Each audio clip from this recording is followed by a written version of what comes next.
بسم اللہ الرحمن الرحیم۔ محترم ناظرین، السلام علیکم ورحمۃ اللہ وبرکاتہ۔ حضرت خباب رضی اللہ تعالیٰ عنہ فرماتے ہیں، ایک روز میں حضور پاک نبی کریم صلی اللہ علیہ وسلم کی خدمت میں گیا، اور یہ وہ زمانہ تھا جب ہم پر خوب ظلم کیا جاتا تھا۔ میں نے آپ صلی اللہ علیہ وسلم سے عرض کیا، اے اللہ کے رسول، کیا آپ ہمارے لیے دعا نہیں فرماتے؟ میرے الفاظ سنتے ہی آپ سیدھے ہو کر بیٹھ گئے، آپ کا چہرہ مبارک سرخ ہو گیا۔ پھر آپ صلی اللہ علیہ وسلم نے فرمایا، تم سے پہلے امتی لوگوں کو اپنے دین کے لیے کہیں زیادہ عذاب برداشت کرنے پڑے۔ ان کے جسموں پر لوہوں کی تنگی کی جاتی تھی، جن سے ان کی کھال اور ہڈیاں الگ ہو جاتی تھی، مگر یہ تکالیف بھی انہیں ان کے دین سے نہ ہٹا سکے۔ ان کے سروں پر آنے چلا چلا کر ان کے جسم دو کر دیے گئے، مگر وہ اپنا دین چھوڑنے پر تیار پھر بھی نہ ہوئے۔ اس دین اسلام کو اللہ تعالیٰ نے اس طرح پھیلا دے گا کہ صنعاء کے مقام سے حضر موت جانے والے سوار کو سوائے اللہ تعالیٰ کے کسی کا خوف نہیں ہوگا، یہاں تک کہ چرواہوں کو اپنی بکریوں کے متعلق بھیڑیوں کا ڈر نہیں ہوگا۔ حضرت خباب بنت ارق فرماتے ہیں، ایک دن میرے لیے آگ دہکائی گئی، پھر وہ آگ میری کمر پر رکھ دی گئی، اور پھر اس وقت تک نہیں ہٹایا گیا جب تک کہ وہ آگ میری کمر کی چربی سے بجھ نہ گئی۔ ایسے ہی لوگوں میں حضرت عمار بن یاسر بھی تھے۔ حضرت عمار بن یاسر کو ان کے دین سے پھرنے کے لیے مشرکوں نے طرح طرح کے ظلم کیے، آگ سے جلا جلا کر عذاب دیے، مگر وہ دین پر قائم رہے۔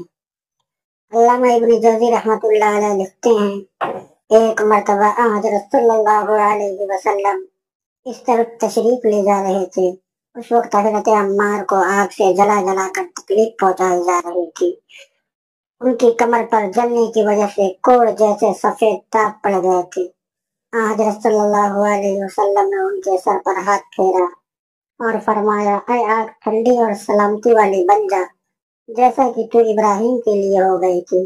اس دعا کے بعد انہیں آگ کی تکالیف محسوس نہیں ہوتی تھی۔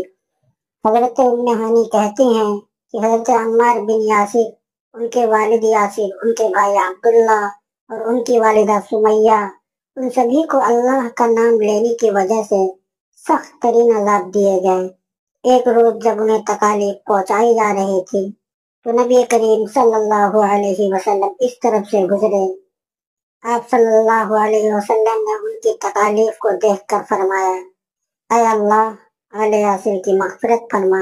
ان کی والدہ سمیہ کو ابو جہل کے چاچا حذیفہ بن ابن مغیرہ نے ابو جہل کے حوالے کر دیا۔ یہ اس کی باندھی تھی، ابو جہل نے انہیں نیزہ مارا، اس سے وہ شہید ہو گئی۔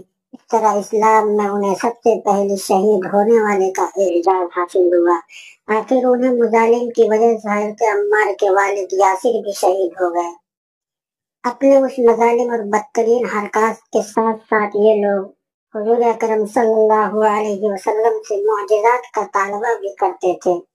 ایک روز ابو جہل دوسرے سرداروں کے ساتھ حضور نبی کریم صلی اللہ علیہ وسلم کے پاس آیا اور بولا، اے محمد صلی اللہ علیہ وسلم، اگر تم سچے ہو تو ہمیں چاند کے دو ٹکڑے کر کے دکھاؤ، وہ بھی اس طرح کہ ایک ٹکڑا ابو قبیس پہاڑ پر اور دوسرا قیقعان پہاڑ پر نظر آئے۔ مطلب یہ تھا کہ دونوں ٹکڑے کافی فاصلے پر ہوں تاکہ اس کے دو ٹکڑے ہونے میں کوئی شک نہ رہ جائے۔ اس روز مہینے کی 14ویں تاریخ تھی، چاند پورا تھا۔ آپ صلی اللہ علیہ وسلم نے ان کی یہ عجیب فرمائش سن کر فرمایا، اگر میں ایسا کر دکھاؤں تو کیا تم ایمان لے آؤ گے؟ انہوں نے ایک زبان ہو کر کہا، ہاں بالکل لے آئیں گے۔ آپ صلی اللہ علیہ وسلم نے اللہ تعالیٰ سے دعا فرمائی کہ آپ کے ہاتھ سے ایسا ہو جائے۔ چنانچہ چاند فوراً دو ٹکڑے ہو گیا، اس کا ایک حصہ ابو قبیس پہاڑ کے اوپر نظر آیا اور دوسرا قیقعان پہاڑ پر۔ اس وقت نبی کریم صلی اللہ علیہ وسلم نے ارشاد فرمایا، لو اب گواہی دو۔ ان کے دلوں پر تو قفل پڑے تھے، کہنے لگے، محمد صلی اللہ علیہ وسلم، ہم لوگوں کی آنکھوں پر جادو کر دیا ہے۔ محمد صلی اللہ علیہ وسلم نے چاند پر جادو کر دیا ہے۔